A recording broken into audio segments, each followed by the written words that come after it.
Sesaat lagi, segera kami hadirkan Smart Enterprise bersama Patricia Susanto, CEO The Jakarta Consulting Group. Selamat mengikuti. Smart FM Business and Inspiration. Selamat malam Smart Listeners. Bagaimana kabar Anda di hari ini?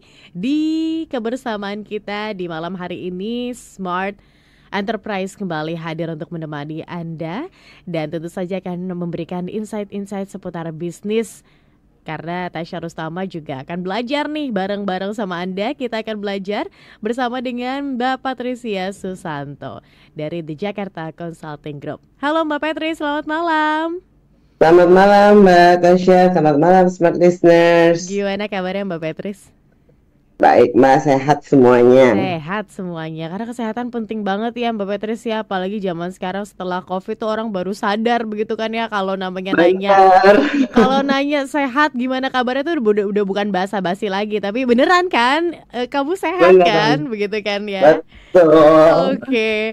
Nah, kesehatan mental yang kuat juga dibutuhkan nih Mbak Patris untuk kita bisa melanjutkan legacy yang mungkin diturunkan dari orang tua kita di dalam hal memimpin bisnis atau bisnis keluarga, family business begitu ya.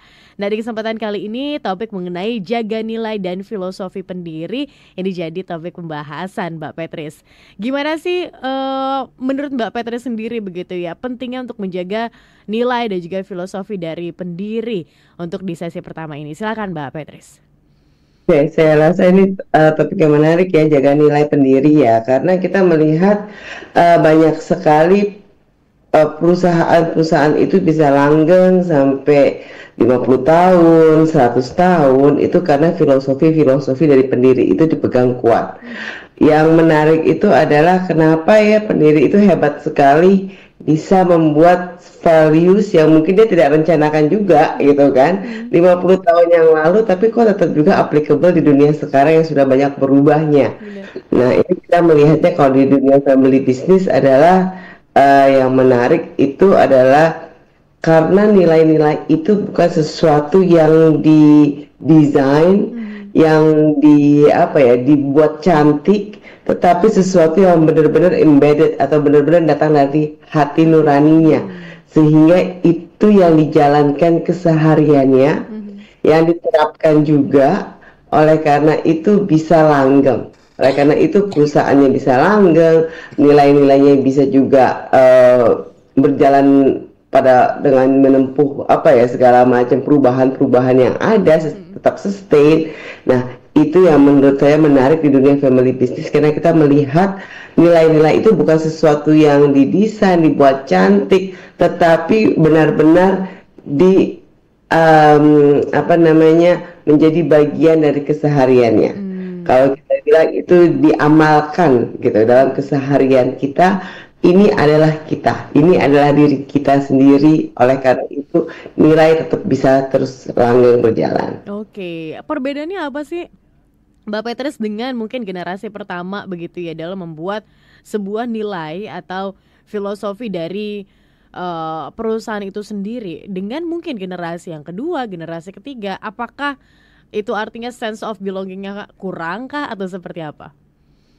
Bukan dari sense of belonging kurang tadi itu ya Mbak ya. Para founder waktu mereka membuat nilai itu kan tidak membuat nilai. Mereka hanya mengamalkan apa yang mereka rasa itu menjadi kebenaran.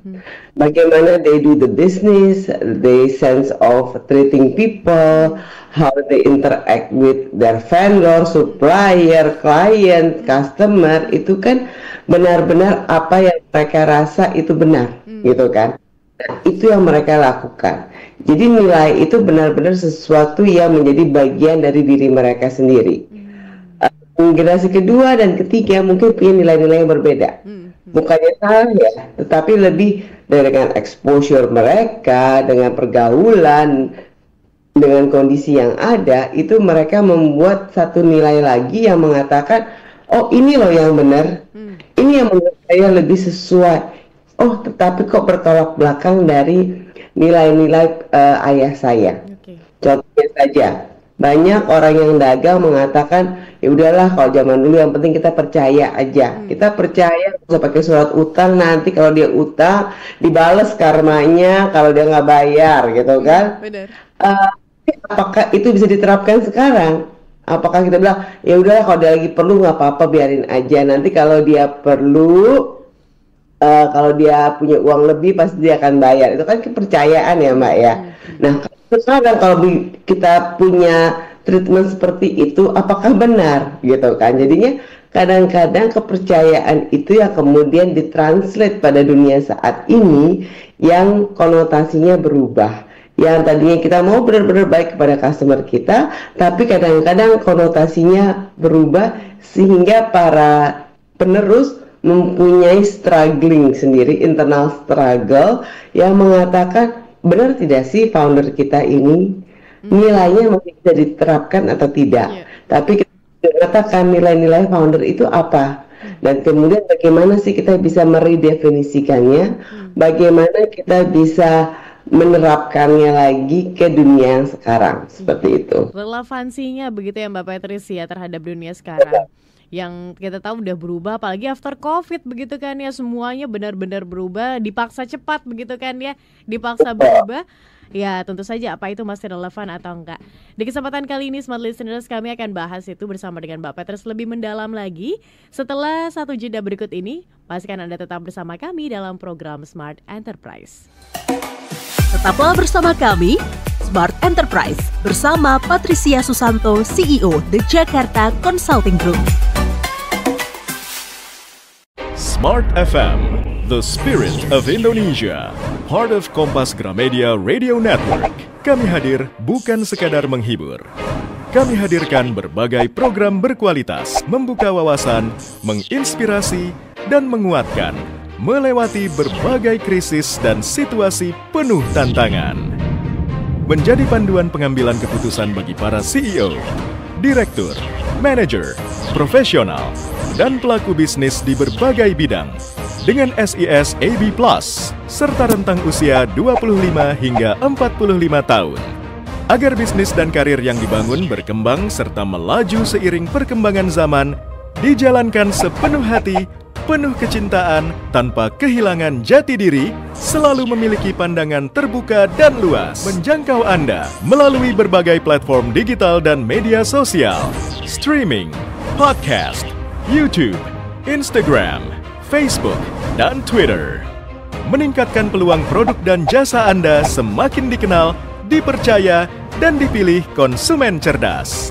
Dengan dukungan tim activation kami yang kreatif dan profesional, jaringan yang luas, serta kolaborasi dengan unit Kompas Group of Media lainnya, kami merupakan mitra yang tepat untuk membangun brand awareness produk Anda.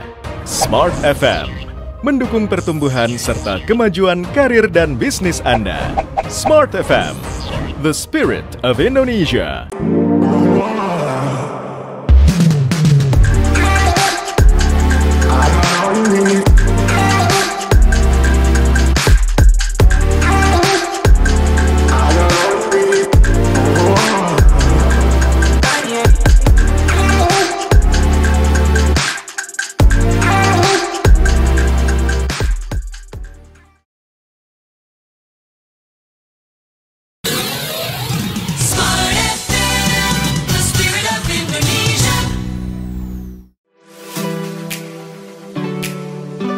Kembali Anda ikuti Smart Enterprise bersama Patricia Susanto, CEO The Jakarta Consulting Group.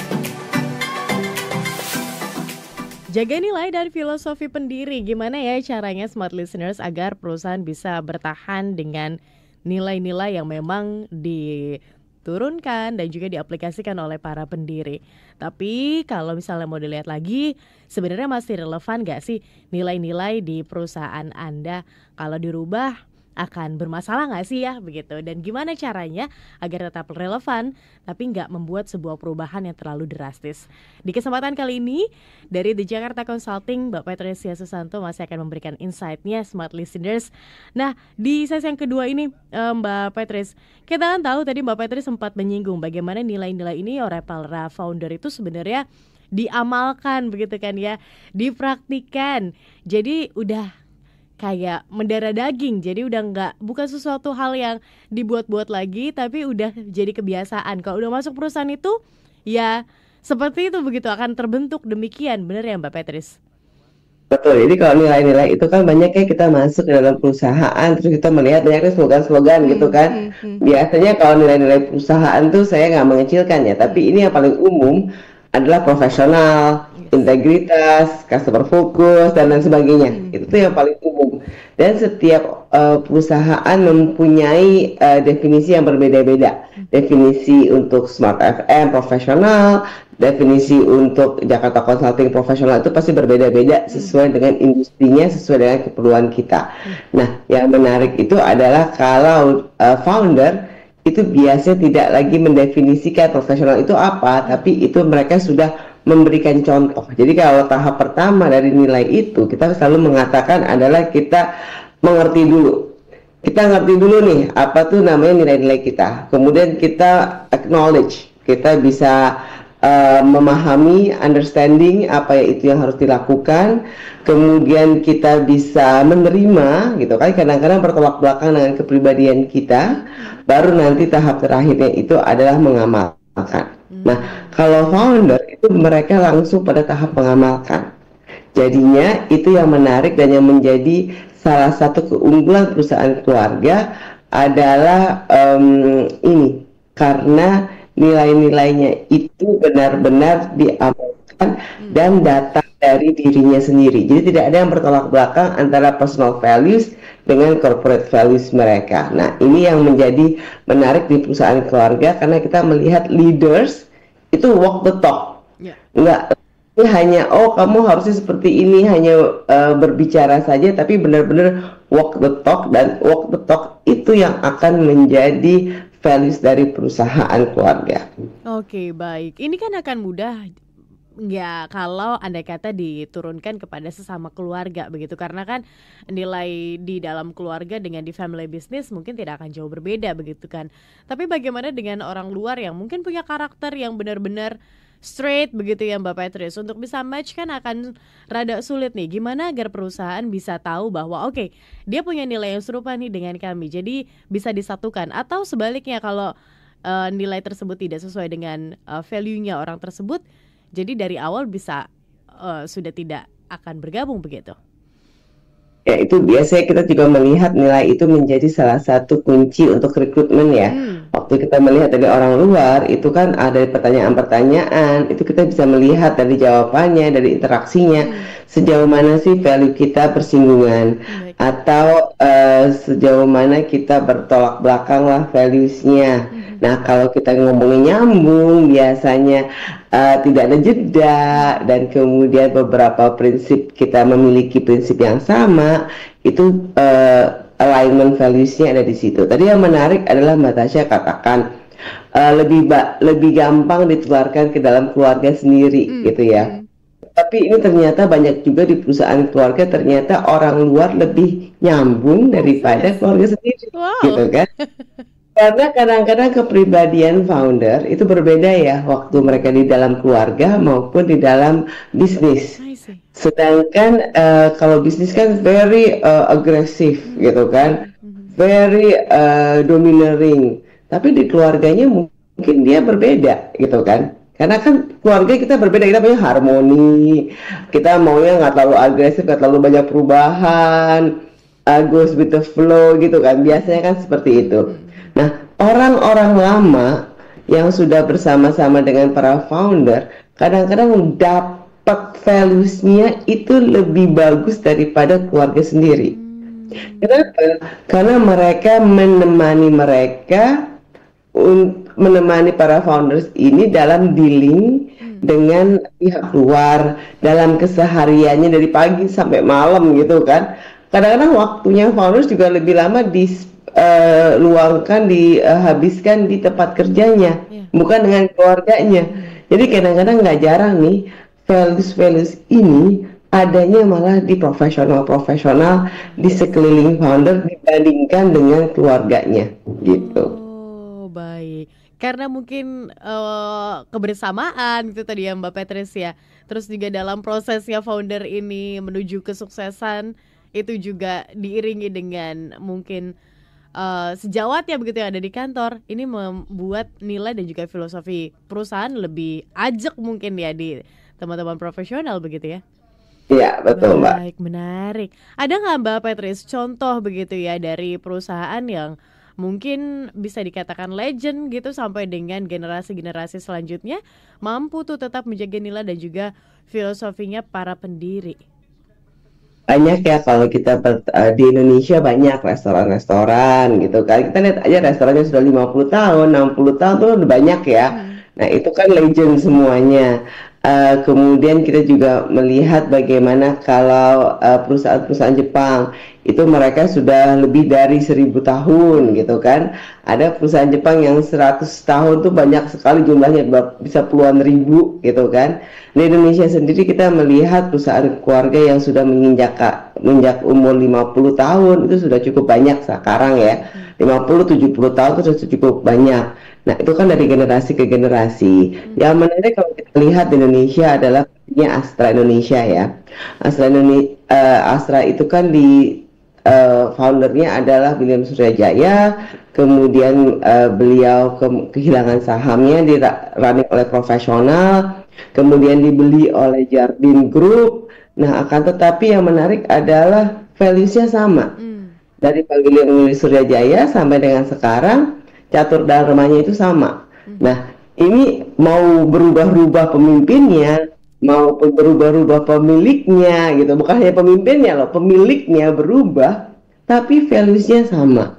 Gitu kan. Itu yang menarik sekali karena mereka dari perusahaan private, public, konglomerasi, kemudian diambil oleh asing gitu kan. Tapi values-nya kok bisa sama, nggak mengikuti values asing, mereka ngikutin values dari Astra International. Nah, ini yang menurut saya betapa hebatnya seorang William Suryajaya membuat tim generasi berikutnya sehingga values dia diterima oleh orang lain, bukan anak-anaknya.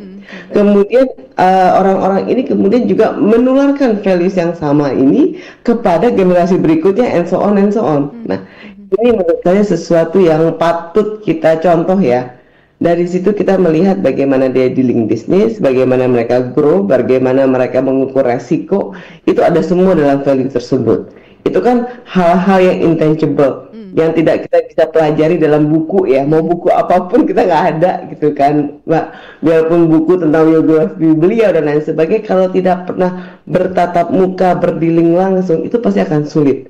Nah, ini dilakukan secara sistematis di Astra. Kita juga melihat banyak perusahaan keluarga lainnya gitu ya yang melakukan hal yang sama. Sekarang sudah dibuat sangat sistematis. Kita contohnya salah satu perusahaan Jepang yang ada di Indonesia adalah Sumitomo Group. Sudah berapa ratus tahun itu juga mempunyai values yang ditulis oleh foundernya dia dulu di zaman Edo, which is belum ada itu namanya buku internet dan lain sebagainya ya, beratus-ratus tahun yang lalu. Tapi values itu mereka very simple.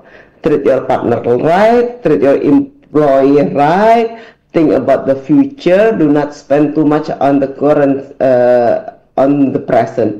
Jadi ini adalah hati-hati, berbuat baik, itu yang dilakukan dan berpikir panjang gitu kan. Jangan rush into decision. Jadi itu yang dilakukan. Very simple, nggak usah muluk-muluk, nggak usah cantik-cantik, simple saja. Tapi itu yang benar-benar membuat perusahaan itu sustain. Nah, filosofi itu menurut saya yang harus kita tanamkan ke generasi berikutnya. Siapapun mereka, entah itu mereka profesional, entah itu mereka keluarga kita sendiri, tapi adalah itu values itu yang harus kita tanamkan ke generasi berikutnya. Oke, baik. Tadi kan ini ya Mbak Patrice, sebuah values atau nilai filosofi yang dibuat oleh founder yang kalau misalnya founder pertama pasti mereka tadi juga Mbak Patrice bilang bahwa biar mereka mencontoh gitu, melihat dengan apa yang dilakukan begitu kan ya. Tapi in case sudah generasi kedua, generasi ketiga, treatmentnya kan kadang-kadang akan berbeda nih Mbak Patrice. Oke, kalimatnya sama gitu, Mbak Patrice juga sempat bilang tadi. Namanya profesional di Jakarta Consulting dengan di Smart FM kadang-kadang juga berbeda begitu kan ya. Nah, gimana agar peralihan ini dari generasi 1 ke generasi 2 dalam hal values dan juga nilai itu bisa smooth hingga akhirnya bisa sampai kepada karyawan dan menyebar begitu menjadi sebuah values yang nyata dan diterapkan. Dan izin untuk dijawab di sesi selanjutnya Mbak Patrice, kita jeda dulu. Tetap bersama kami Smart Listeners dalam program Smart Enterprise. Tetaplah bersama kami Smart Enterprise bersama Patricia Susanto, CEO The Jakarta Consulting Group. Smart FM, the spirit of Indonesia, part of Kompas Gramedia Radio Network. Kami hadir bukan sekadar menghibur. Kami hadirkan berbagai program berkualitas, membuka wawasan, menginspirasi, dan menguatkan, melewati berbagai krisis dan situasi penuh tantangan. Menjadi panduan pengambilan keputusan bagi para CEO, direktur, manajer, profesional, dan pelaku bisnis di berbagai bidang. Dengan SIS AB+, serta rentang usia 25 hingga 45 tahun. Agar bisnis dan karir yang dibangun berkembang serta melaju seiring perkembangan zaman, dijalankan sepenuh hati, penuh kecintaan, tanpa kehilangan jati diri, selalu memiliki pandangan terbuka dan luas, menjangkau Anda melalui berbagai platform digital dan media sosial, streaming, podcast, YouTube, Instagram, Facebook, dan Twitter. Meningkatkan peluang produk dan jasa Anda semakin dikenal, dipercaya, dan dipilih konsumen cerdas. Dengan dukungan tim activation kami yang kreatif dan profesional, jaringan yang luas, serta kolaborasi dengan unit Kompas Group of Media lainnya, kami merupakan mitra yang tepat untuk membangun brand awareness produk Anda. Smart FM, mendukung pertumbuhan serta kemajuan karir dan bisnis Anda. Smart FM, the spirit of Indonesia.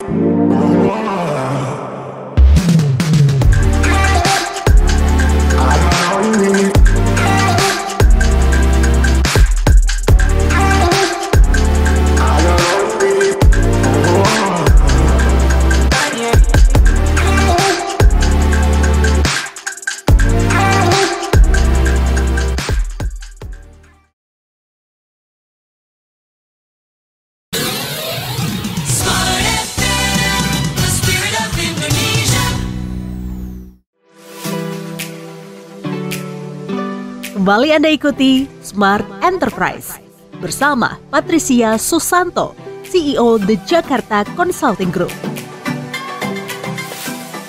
Smart Listeners, kami tunggu atensi Anda ya di 0812111299. Kita ngomongin soal nilai values begitu, filosofi pendiri. Gimana sih menjaganya agar bisa tetap terjaga tapi juga mungkin nggak ketinggalan zaman begitu. Nanti izin juga di sesi ini Mbak Patrice agar tetap relevan begitu, nggak old school katanya anak zaman sekarang kan. Nah itu gimana sih untuk bisa merubahnya dan agar peralihannya tuh nggak berasa begitu Mbak Patrice, silakan. Itu yang kita lakukan adalah kita melihat ya definisi ini harus sesuai dengan zamannya, gitu kan. Kita sekarang kalau meeting sudah bisa Zoom seperti ini, online dan lain sebagainya.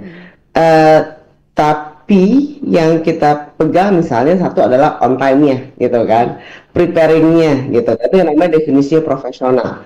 Tapi ada di beberapa perusahaan lain adalah kita more than that.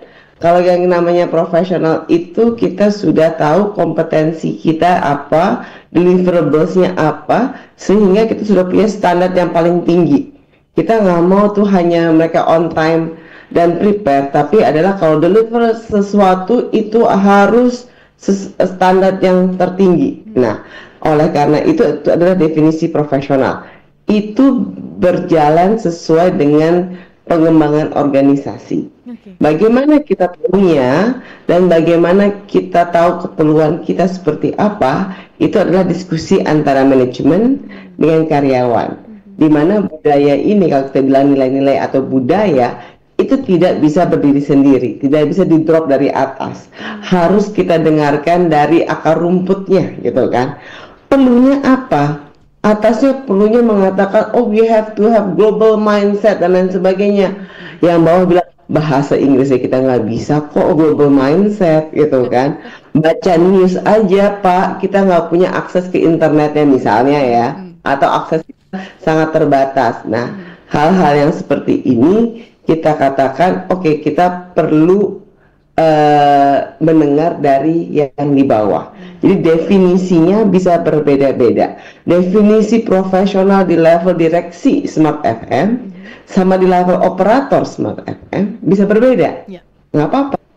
Karena itu kita harus mendengarkan dari level yang paling tinggi dan juga yang level yang paling bawah. Baru nanti kita satukan dalam sebuah values. Jadi bukan pekerjaan yang simple, biarpun nanti hasilnya very simple, tapi prosesnya itu sangat diperlukan. Kita menekankan bahwa proses ini lebih penting dibandingkan dengan hasil akhirnya. Karena hasil akhirnya apa? Ya spanduk, tulisan, dan lain sebagainya, buklet itu kan. Nggak perlu kalau punya buklet dibawa-bawa, percuma kalau nggak diamalkan, gitu kan. Oleh karena itu kita harus menjaring dari lapisan yang paling bawah, tengah, kemudian dengan beberapa concern mereka, itu baru kita bisa definisikan, kemudian itu yang bisa diamalkan secara utuh dan realistis. Kita melihatnya kadang-kadang nggak realistis nih, definisinya terlalu berbunga-bunga. Hanya nice to have gitu kan, nice to have, nice to show, but it's not realistis. Buat apa gitu kan? Yang penting adalah yang realistis, yang bisa dilakukan secara cepat dan kelihatan dalam kesehariannya. Oke. Kapan ini baiknya dilakukan, Mbak Patrice? Apakah ketika peralihan itu dilakukan, atau kalau dilakukannya setelah mungkin lama, udah peralihan lama, baru kayak baru deh harus di ini, atau kapan baiknya? Itu sebenarnya tidak ada waktunya, tapi biasanya di mana kita sudah mulai gelisah dengan kok kayak gini ya cara kerja kita ya, kok nggak enak ya, kok sering ya ada intrik-intrik kecil di kantor, tapi intrik-intrik ini nggak kunjung usai, dan kemudian jadi banyak yang ngegosip, banyak rumor-rumor yang beredar, informasi simpang siur. Nah, itu biasanya sudah waktunya untuk mulai dilakukan lagi. Jadi ini dilakukan secara bertahap ya, tidak perlu penggantian kepemimpinan baru dilakukan, tidak. Biasanya pemimpinnya sama pun setiap berapa kali ya 3 tahun, 5 tahun dilakukan check up. Nah, itu yang kita monitor terus.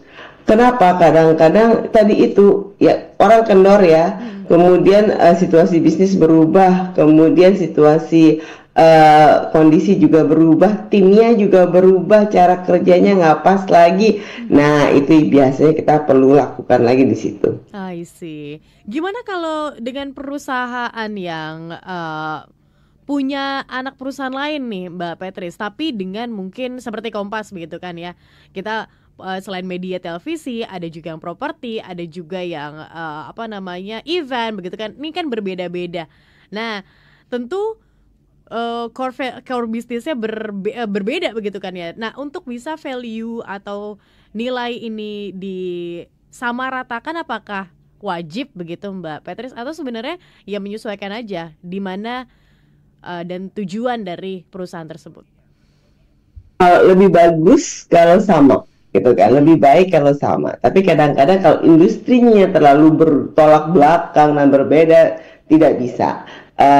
Ada beberapa industri yang harus mengatakan safety gitu kan, tapi kalau mungkin di beberapa industri ya safety penting, tapi kita nggak masuk ke dalam industri oil and gas yang membahayakan. Itu kan suatu yang perlu, jadinya kalau kita kantoran safety kita apa sih, kepleset gitu kan. Nah, jadi beda gitu kan, safety-nya beda biarpun sama-sama safety. Tapi yang kita lihat kalau grup seperti Kompas seperti ini, biasanya ada sambungannya, ada beberapa value yang akan sama. Customer focus menjadi salah satu biasanya kan. Kemudian kompetensi itu masih bisa disambungkan. Biarpun setiap setiap industri punya karakteristik yang berbeda-beda. kita di bidang oil and gas safety-nya pasti sangat tinggi gitu kan, karena itu sangat berbahaya. Kalau di media mungkin safety-nya berbeda lagi, juga berbahaya juga ya media ya. Tapi mungkin bukan kita bicara ngomongin harness dan lain sebagainya, tapi lebih ke hati-hatiannya gitu kan, untuk bisa menghitung resikonya. Nah, hal-hal yang itu turunannya yang berbeda. Payungnya bisa sama, tapi turunannya bisa berbeda-beda. Jadi values itu kan tidak terlalu banyak. Jadi kalau kita lihat di manapun kurang lebih sama, gitu kan. Integritas orang kan berbeda-beda ya Mbak ya. Integritas kita, orang marketing kalau terlalu integritas juga nggak bisa ya. Ini dia jujur banget, kita banget juga. Karena harusnya overselling, di hype up gitu kan. Harga naik, besok beli sekarang gitu kan. Nah, itu integritasnya apakah ada? Kalau ditanyakan seperti itu kan. Ada, kita tidak overselling, kita menjual sesuai, kita akan deliver sesuai dengan promise kita. Tapi integritas orang marketing, bang, jauh-jauh orang marketing dengan orang accounting itu udah beda, gitu kan? Integritas orang accounting adalah tepat, akurat, gitu kan? Nah, hal-hal yang ini yang kita pilah. Jadi tidak perlu multi bisnis seperti Kompas Group, hanya dalam departemen kita sendiri saja sudah berbeda-beda, gitu kan? Kalau orang marketing terlalu berintegritas, ya dia jujur banget gitu kan. Oh, saya belum punya produknya Pak, tapi kalau Bapak beli saya buatin gitu kan, nggak ada yang beli kan. Nah, kalau dia belanja pasti, oh sudah ada Pak dalam development dan lain sebagainya. Itu nanti bilang, oh kamu bohong nih, nggak berintegritas. Nggak juga. Nah, itu definisinya harus berbeda-beda. Tapi sekali lagi, setiap industri specifically biasanya punya definisi yang lebih kental dan lebih erat dengan keperluan industrinya. Karena values ini adalah bagaimana kita bisa deliver kepada klientel kita, kepada customer kita, bagaimana kita treat tim kita, bagaimana kita treat employee kita, itu maunya seperti apa sih cara kita bekerja gitu. Jadi marketing ya lebih ke alat untuk kita berorganisasi gitu. Nah, ini yang kadang-kadang beda nih, kadang-kadang values-nya digunakan sebagai alat marketing gitu kan, jadinya cantik tetapi tidak sesuai dengan kebutuhan. Gitu. Tapi kalau mau tahu kebutuhan masing-masing dari perusahaan ya lihat aja begitu ya Mbak Patrice, berkaca lagi begitu kan ya. Kita selalu melihat dari strateginya Mbak, jadi kita selalu lihat mau dibawa kemana sih perusahaan itu. Karena kalau kita bicara nilai, kita bicara values, itu kita selalu mengarahnya adalah ini harus mensupport kebutuhan masa depan, bukan kebutuhan sekarang. Kalau sekarang kita baru buat dan itu mensuplai kebutuhan sekarang, mensupport kebutuhan sekarang, agak telat. Oleh karena itu, values, nilai itu adalah perilaku yang akan mensupport kebutuhan masa depan. Kebutuhan masa depan kita dapat dari mana? Dari strategi organisasi. Dari strategi organisasi berubah, values-nya kita tilik lagi, apakah sesuai atau tidak. Seperti itu. I see. Baik. Ini berlaku untuk perusahaan, pasti perusahaan-perusahaan, semua perusahaan Mbak Patrice pengen punya value atau nilai yang bagus, punya nilai yang baik begitu kan ya, hingga akhirnya tercermin kepada orang-orang yang bekerja di dalamnya. Tapi gimana Mbak Patrice kalau saya tidak spesifik menyebut industri tertentu begitu ya, tapi kadang-kadang ada aja nih di dalam perusahaan yang value-nya sih bagus begitu ya, secara kata-kata indah gitu kan, tapi culture di dalamnya itu toksik, belum lagi mungkin hingga akhirnya ketika culture sudah toksik, orang-orang di dalamnya juga demikian. Nah, apakah ketika ini terjadi Mbak Patrice, orang-orang di dalam di-reset semua kah untuk bisa merubah begitu kan ya suasana kantor, atau yang salah tuh sebenarnya siapa sih? Apakah pemimpinnya kah? Atau value-nya? Atau seperti apa? Izin untuk dijawab di sesi selanjutnya. Kita jeda dulu, satu sesi terakhir dalam program Smart Enterprise. Tetaplah bersama kami, Smart Enterprise, bersama Patricia Susanto, CEO The Jakarta Consulting Group. Smart FM, the spirit of Indonesia. Part of Kompas Gramedia Radio Network. Kami hadir bukan sekadar menghibur. Kami hadirkan berbagai program berkualitas, membuka wawasan, menginspirasi, dan menguatkan, melewati berbagai krisis dan situasi penuh tantangan. menjadi panduan pengambilan keputusan bagi para CEO, direktur, manajer, profesional, dan pelaku bisnis di berbagai bidang. Dengan SIS AB Plus, serta rentang usia 25 hingga 45 tahun. Agar bisnis dan karir yang dibangun berkembang serta melaju seiring perkembangan zaman, dijalankan sepenuh hati, penuh kecintaan, tanpa kehilangan jati diri, selalu memiliki pandangan terbuka dan luas, menjangkau Anda melalui berbagai platform digital dan media sosial, streaming, podcast, YouTube, Instagram, Facebook, dan Twitter. Meningkatkan peluang produk dan jasa Anda semakin dikenal, dipercaya, dan dipilih konsumen cerdas. Dengan dukungan tim activation kami yang kreatif dan profesional, jaringan yang luas, serta kolaborasi dengan unit Kompas Group of Media lainnya, kami merupakan mitra yang tepat untuk membangun brand awareness produk Anda. Smart FM, mendukung pertumbuhan serta kemajuan karir dan bisnis Anda. Smart FM, the spirit of Indonesia.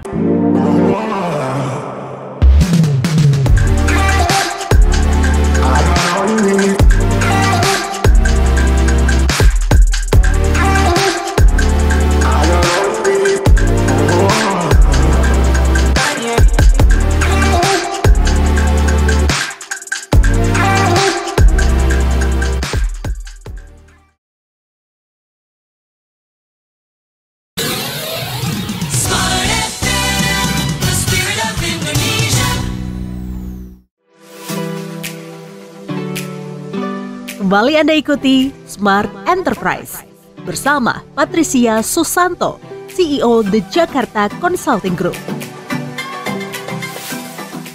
Sesi yang terakhir, Smart Listeners, Anda masih bersama kami dalam program Smart Enterprise. Dan kalau di perusahaan Anda sendiri atau perusahaan Anda bekerja begitu ya, gimana sih Anda menjaga nilai dan juga filosofi?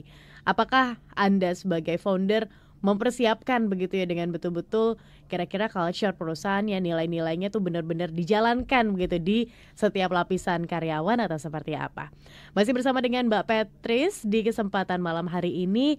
Di sesi sebelumnya saya bertanya Mbak Patrice, kalau di dalam perusahaannya culture-nya kayak udah toksik, terus sudah mungkin gak nyaman ya, karena kadang-kadang yang terasa tuh bukan top level management begitu kan ya. Yang toxic kayak gini yang terasa tuh justru yang bottomnya nih, yang di bawah-bawah, yang ibaratnya kena mulu kan sebagai bantalan. Nah, menurut Mbak Patrice sendiri sebenarnya salah tuh apanya sih? Value-nya kah, nilainya kah, orang di dalamnya kah sampai harus di-reset, atau pemimpinnya, Mbak Patrice? Semuanya salah menurut saya. Oke. Gitu. Gak ada satu pun yang bisa dipilih ya. Kalau seperti itu udah secara keseluruhan semuanya salah dan harus di-reset. Di-reset mulai dari mana? Dari pemimpinnya juga harus di-reset perilakunya. Bukan di-reset pemimpinnya diganti ya, tapi adalah lebih ke bagaimana mereka berinteraksinya, cara interaksinya yang harus di-reset semuanya. Yang tadinya berbicaranya mungkin jadi sensitif, banyak politicking dan lain sebagainya, itu kan pasti ada reasonnya, gitu kan.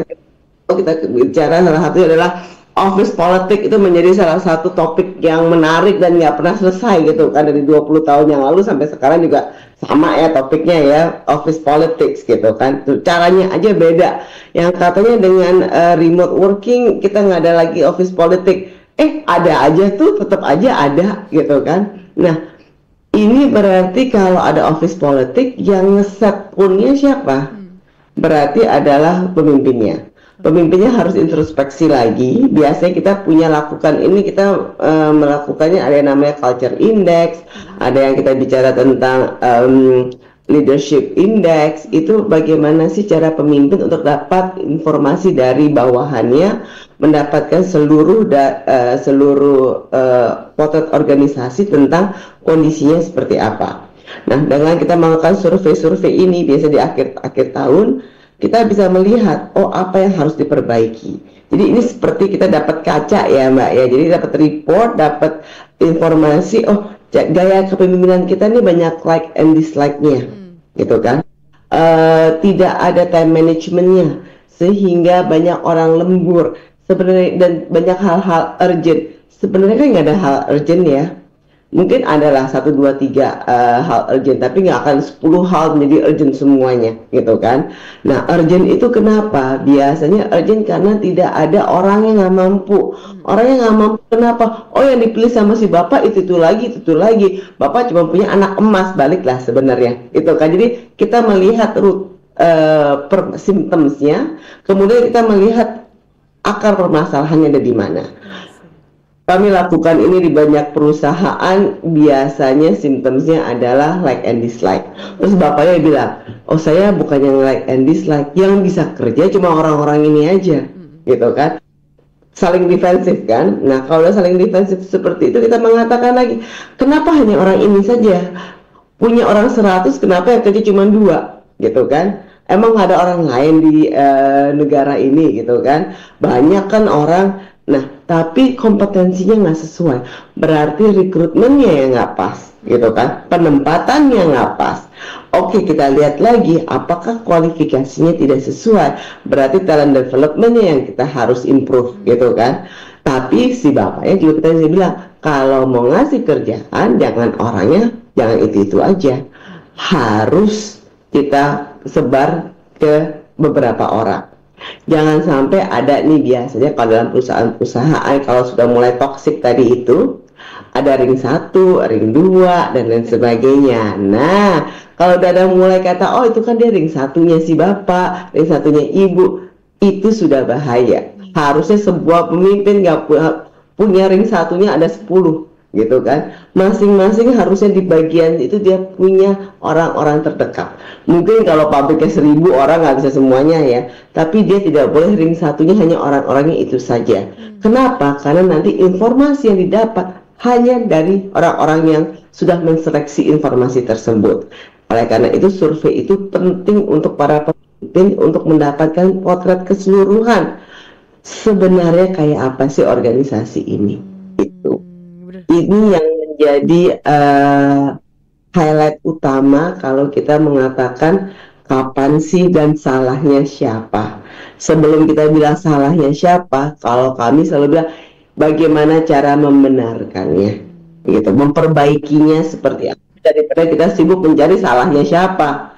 Karena kalau cari salahnya siapa itu is going nowhere. Tapi lebih baik adalah how we move forward. Kita tahu kondisi seperti ini, mau move forward atau kita mau dwelling on the same issues.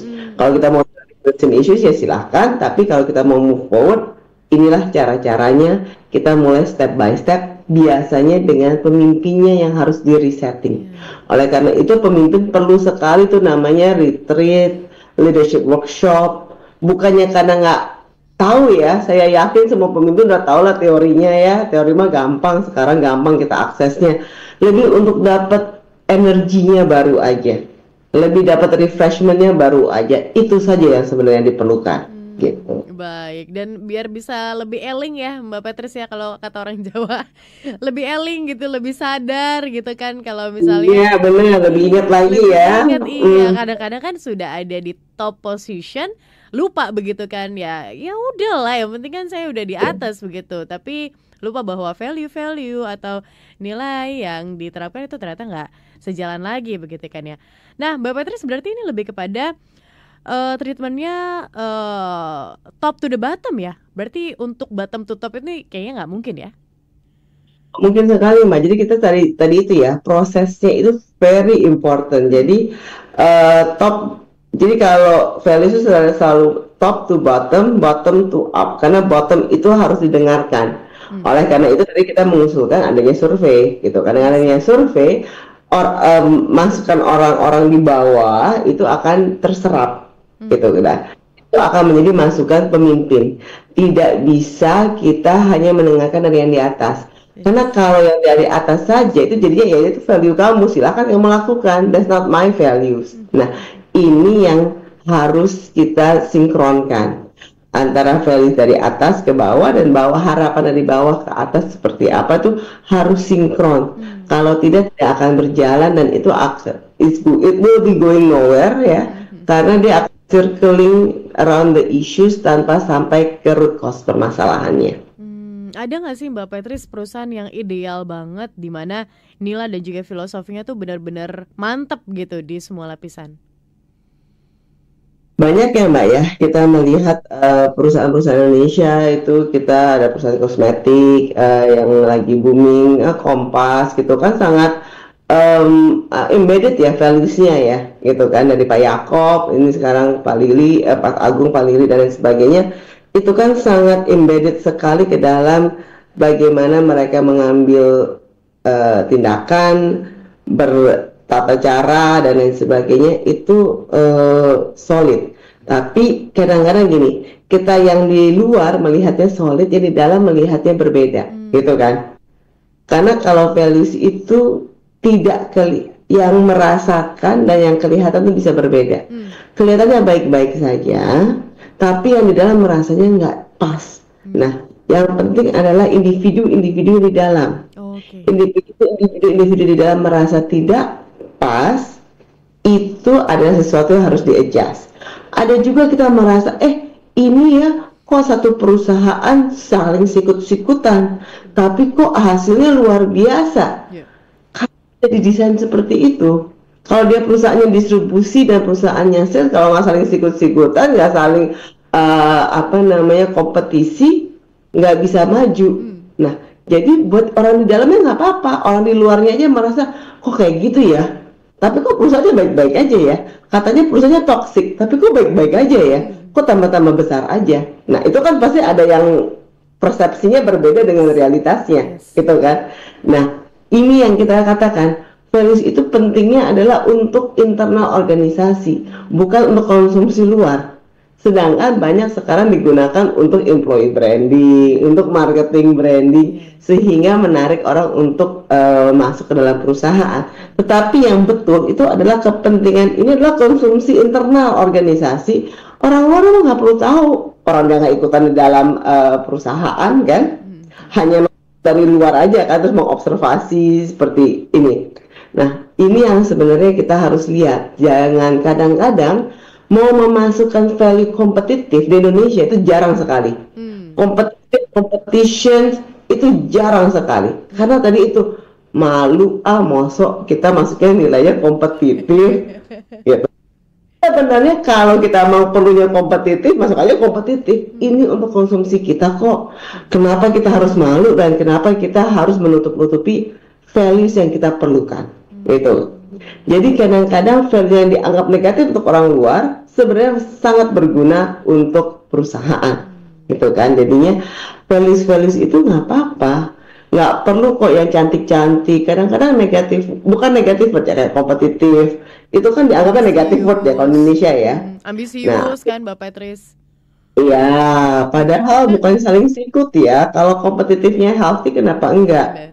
Saling sikut itu kan berarti ada satu. Kalau orang ada kemarin kita diskusi, ada yang mengatakan saling sikut tuh, yang merasa disikut tuh biasanya lamban, jadinya ini merasa saling sikut. Saling sikut. Kalau semuanya jalannya sama, nggak ada sikut-sikutan kok mereka gitu. Nah, jadi ini sebenarnya persepsinya. Gitu. Oke, menarik banget Smart Listeners Insight di kesempatan malam hari ini. Semoga bisa menjadi masukan ya begitu untuk Anda, terutama untuk Anda para business owner, business founder begitu kan ya, yang ini udah coba berpikir deh, kira-kira udah waktunya nggak sih untuk mereview kembali nilai kemudian filosofi di perusahaan Anda. Kalau misalnya udah waktunya, nah coba deh langsung hubungin Mbak Patrice begitu ya. Udah tahu deh tuh timnya pasti gimana caranya gitu kan ya, untuk bisa mensinkronkan kembali nih nilai dan juga filosofi di dalam perusahaan Anda. Mbak Patrice, terima kasih ya untuk insight-nya. Terima kasih Mbak Tasya, terima kasih Smart Listeners, semoga berguna ya. Amin, dan terima kasih juga untuk Anda Smart Listeners yang sudah bergabung bersama dengan kami. Kami harus tutup akhir kata, saya Tasya Rustama dan Patricia Susanto. Kami pamit undur diri, selamat malam dan sampai jumpa. Anda baru saja mengikuti Smart Enterprise bersama Patricia Susanto, CEO The Jakarta Consulting Group. Terima kasih dan sampai jumpa.